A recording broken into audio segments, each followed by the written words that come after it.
I started the last one. You gotta start this one too. Sorry. Okay, so Hello, everybody.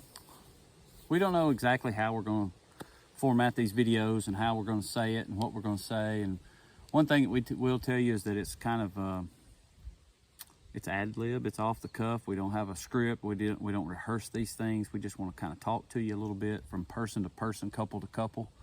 And I guess one of the things that we needed to learn the most, and that took us the longest, I guess, to finally realize, is it's not about us. It's not about you.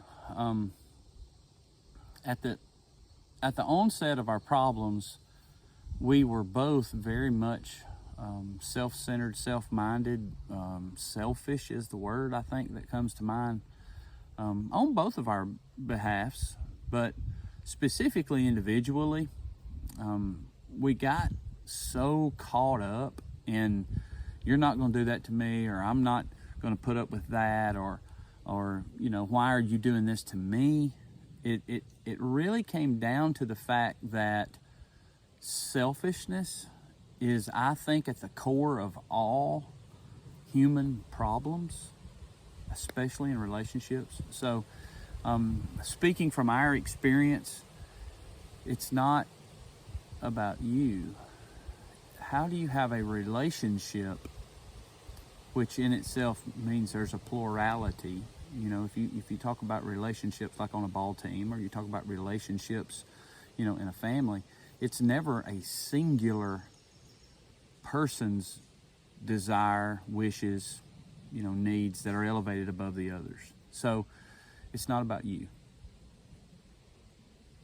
Is it my turn now? It's your turn. This is where he like Yeah, nudged me under the table. Is need you. that our new like signal for it's my turn? No, because that's He needs to tell me these that's signals too beforehand. gentle and subtle. I'll come up with something a little more. We didn't talk about that little Yeah. nudging. Okay, so he's exactly right, and I think that's why spirituality and marriage go hand in hand, because we have learned to let go of self in our relationship with God. And I think if you do that, it will trickle down to your relationship with your spouse and with your kids and with any other your friendships, any other relationship you have, but definitely with your spouse. And I was definitely guilty of being very selfish, and that caused a lot of our marital problems. It was all about I'm not being fulfilled. I'm not happy in this area or that area, or whatever the case may be. And it was normally because I was always reflecting on things that you were doing, in my mind, wrong, or your faults. And so I was focusing on those instead of my own. And we all know if we focus on our own faults and we look in the mirror, we're not going to have time to focus on anybody else's, because we have so many every day, and so many downfalls and things that we can work on. So I was focusing on your faults, not my own.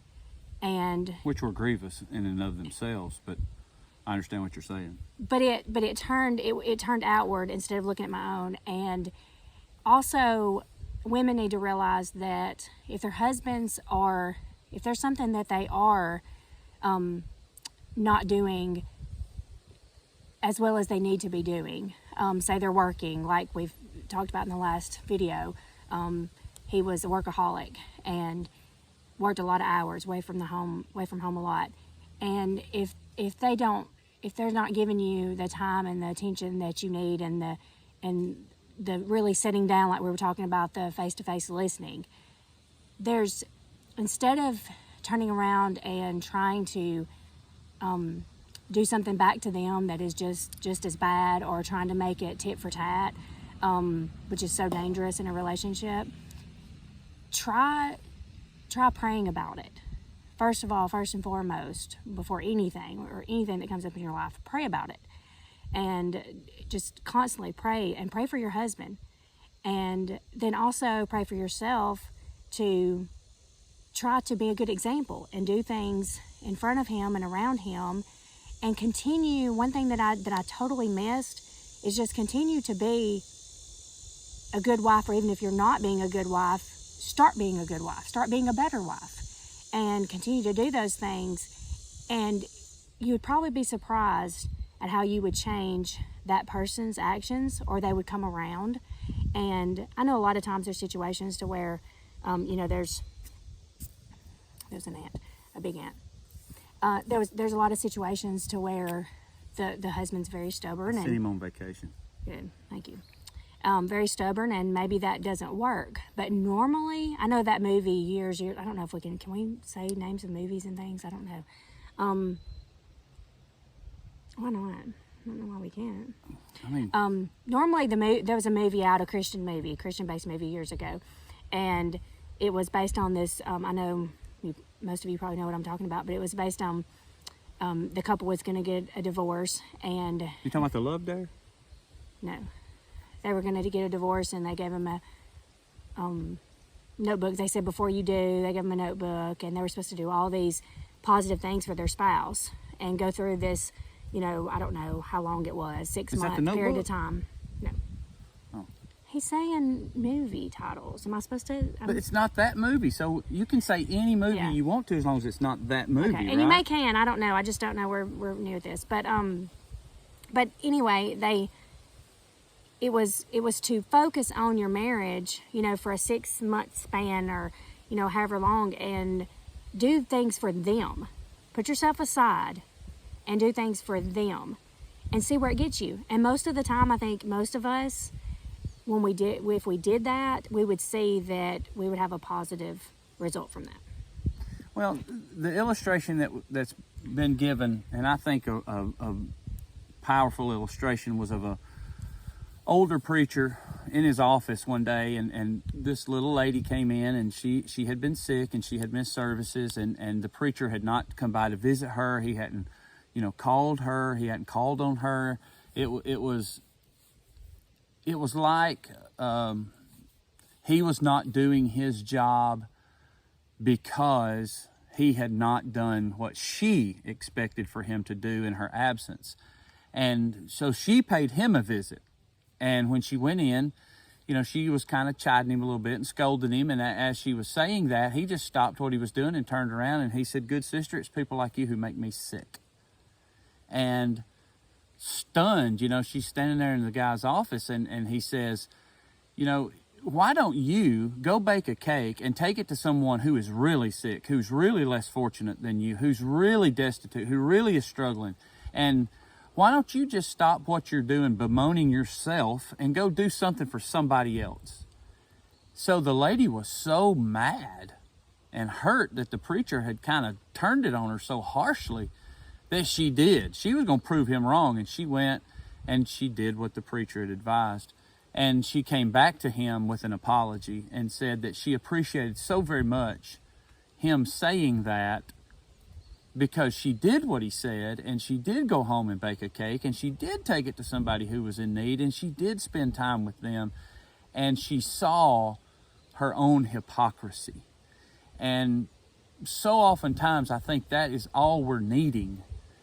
It's not that we can't make a rational decision. It's not that we can't logically see these things if they were unfolding somewhere else.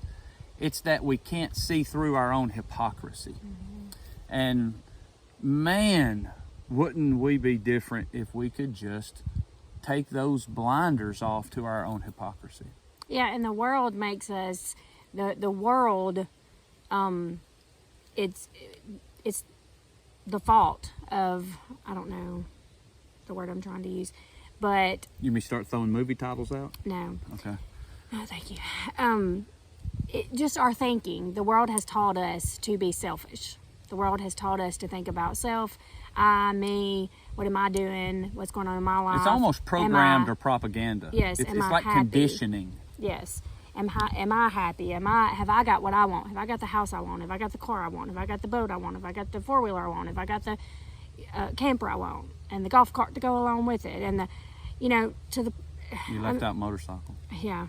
The motorcycle.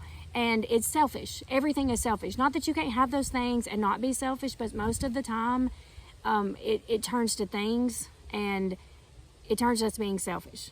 And we just, how are we feeling? You know, are we sad? Are we depressed? Are we, and like we talked about in the last video, of course, we're not talking about serious mental issues, mental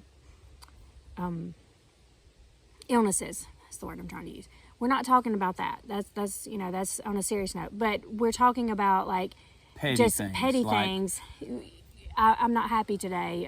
You know, somebody made me mad. I'm gonna pout for a little while, and Somebody's not powdering me the way I Yes. think they should. Somebody's not, you know, putting me on the powder puff and parading me around. yes, and I wish so bad if I could have gone back and talked to my younger self. I would have said, just like that preacher said to that woman, you know, I would have said, except it would have went toward you instead of somebody else. Instead of being upset or pouting that, you know, didn't get home till, you know, 7:30 at night from work, that I would have put more effort into the positive things and trying to be a good example and trying to, There's said motorcycle. yeah. It's really pretty out here, though. It's really nice, and it's a nice I don't know place if you now. can really see it, but there's a Yeah, lake there's water behind us behind us. there. But self was the biggest problem that we had, that caused the downfall of our marriage was self. And if we could, and just the tit for tat, everything instead of, and another video we need to talk about is or discuss is communication, because that's a big thing too. I'd say selfishness and communication, being able to communicate well. Yeah, those are probably the two biggest wedges in a marriage, is selfishness and communication, or the lack thereof. I guess at the end of the day, what we're trying to say is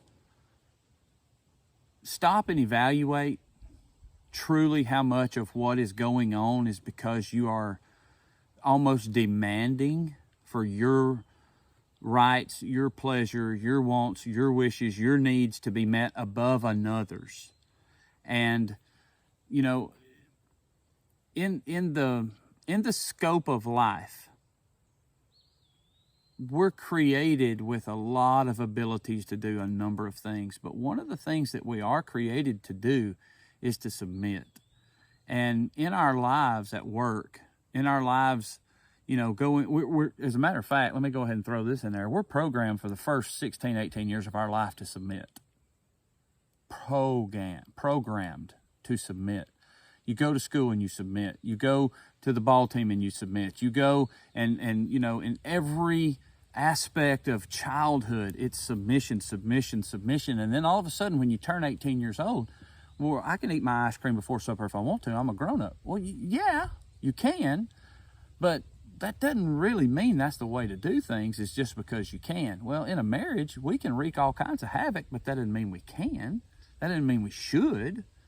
So the illustration I was going to give is at work. If we were willing to I'm not talking about be badgered or abused, but if we were willing to acknowledge our role and submit to the betterment of the group, to have we, not me, as kind of the thought mentality, we would get more out of each other because we're not demanding it, we're contributing it. And I think that's what we're trying to say with selfishness. Selfishness tries to demand of someone else what you want them to accommodate for you. It's not what you're willing to contribute to the we. It's that the me is trying to demand from and withdraw from the bank of the we. You're trying to withdraw it and put it into your own account.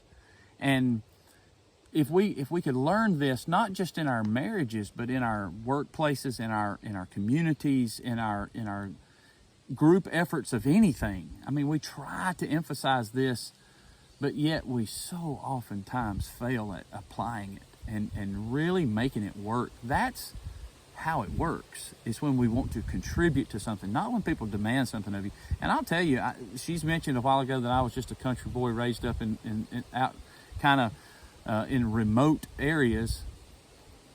I'll tell you that if you demand something out of me, you're a whole lot more likely to be scrutinized, questioned, and even to a little bit pushed to find out why you're demanding that of me. But if you allow me to freely contribute, I'll give you all I can give you. I'll try to the best of my ability to see to your needs.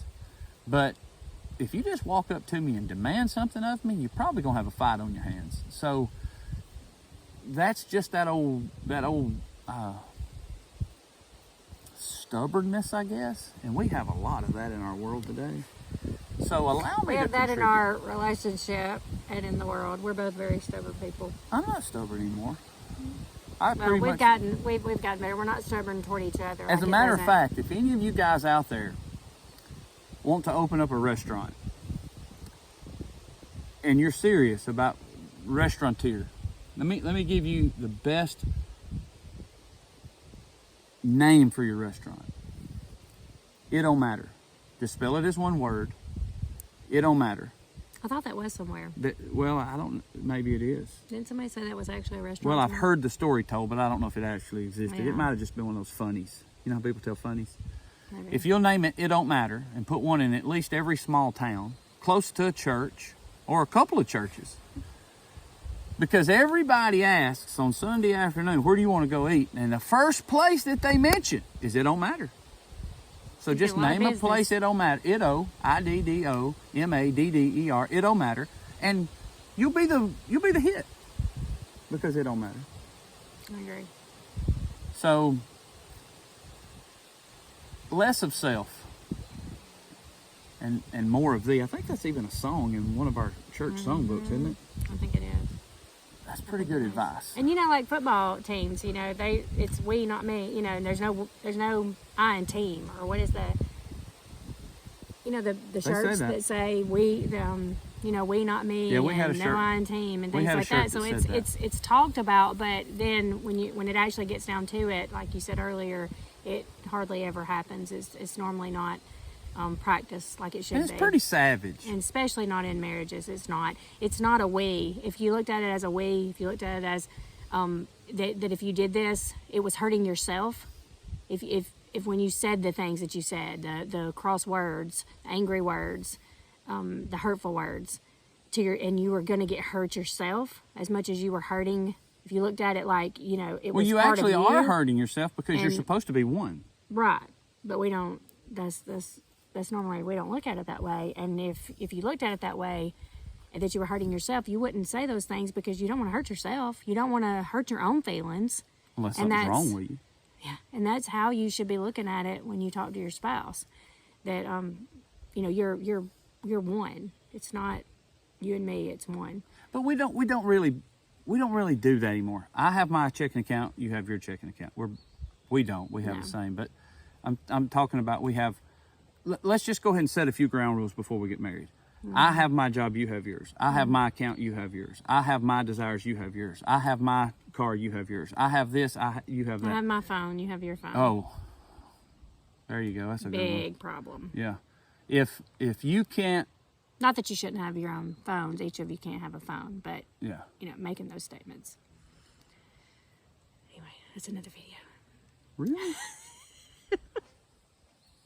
All right then. Yeah. So, I guess what we're trying to tell you is this: try to do things with the other in mind. Contribute with the other in mind. Because if both of you do that, then you are what's being focused on together. She's putting in for you, you're putting in for her, and the we is the benefactor, not the me. Definitely. Next time.